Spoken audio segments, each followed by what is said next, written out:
I have no idea how to say this name, so I'll just say what the question is. Should I upgrade the trim to a better Floyd on my Ibanez RG450DX, which means it's probably like an Indonesian mid-tier Ibanez. So it's got like a basic Floyd copy type bridge on it instead of like the cool low pro type bridges that Ibanez puts on some of their guitars. I also have a Pacifica 612, Yamaha Pacifica. So I am not playing it as much. Or should I just trade it? So in other words, he's like, hey, should I upgrade this bridge or should I trade it? You could go to the Godo bridge that I think is really good. That will probably fit that style of bridge, drop in ready. That's what you really want to look for, is drop in ready bridges that you can just take the posts out, put new posts in. If you don't have to pull the studs, that's great, but pulling the studs is pretty easy. So, and putting in the new studs is pretty easy. Should you upgrade it? It's an easy question, believe it or not.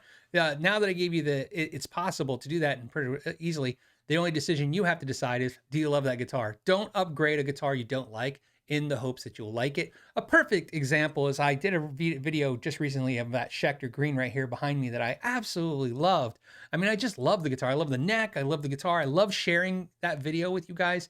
Those are deep down, if I could just make those videos all the time, the video where I'm like, I wanted this guitar, so I bought this guitar and I'm sharing this guitar with you. I mean, that's just a great way, to make content. And it's the hardest content to make financially because you can't even break even on them. But I love that guitar. And I said at the end of the video, so I'll give you guys an update. I said at the end of the video, I said, I love everything about this guitar, but I don't know if I'm in love with the bridge pickup. So I took it downstairs and I put a JB in it. So there's a Seymour Duncan JB. I kept the original neck pickup. It's right there. I actually liked the way it sounded. I was happy with it. Put a Seymour Duncan JB. A lot of you are probably like, why the JB? I calculated through experience. I was like, okay, the guitar is kind of bright. The pickup sounds punchy in the bridge, but it just sounds a little overly bright to me. And one of the things that I couldn't find on those Sonic drivers or whatever those Schecter pickups were was what magnet was in them. And I didn't take them apart. And I could have pulled the magnet and changed the magnet. So, that's a huge thing to do with a guitar pickup. Because keep in mind, a magnet is a big part of a pickup. How big the magnet is, but the type of magnet. Like I've said before, the easy way to think of things is think of like an Alnico 2 as being kind of dark and an Alnico 8 being very bright, and then all the variants in between. That is not a guaranteed thing, but I can't talk in it take 40 minutes to explain each thing. Just that generic thing I just brushed across will serve you well. Just keep in mind that an Alnico 5 magnet will tend to be a little brighter sounding than an Alnico 2 or 4, right? So not knowing the magnet a lot of times in the videos, it's really tough because I can tell you what the inductance is and I can tell you what the resistance is, but that's such a small part of the picture of what a pickup is.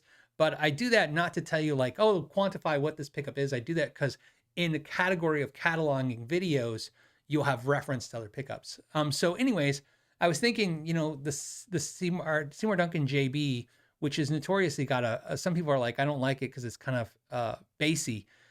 I thought, man, that's, it's a fuller sounding, bassier pickup.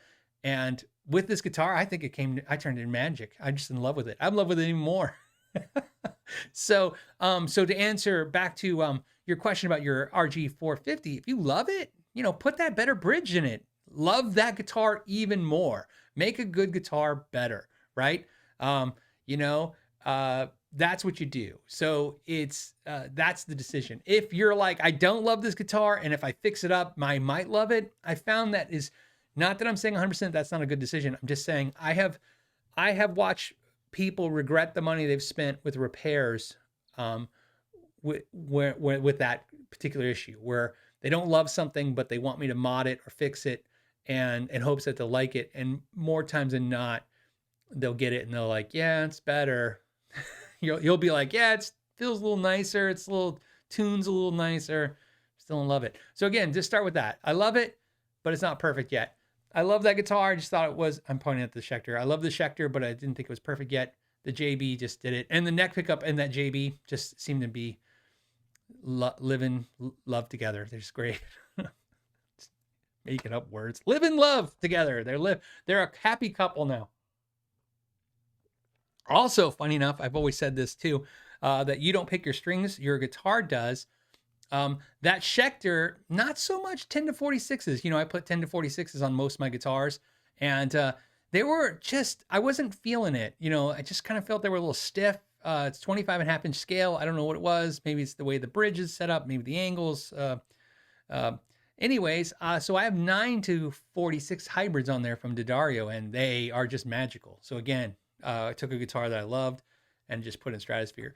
In fact, I'm super scared, because if you were to ask me right now, hey Phil, that new PRS you got that's so gorgeous, that you got in the Schecter, which one? I'm liking the Schecter a lot more right now. We'll see how it all plays out, but that's not a fun experience when you're like, yeah, the guitar that was a quarter the price, the other one's really awesome.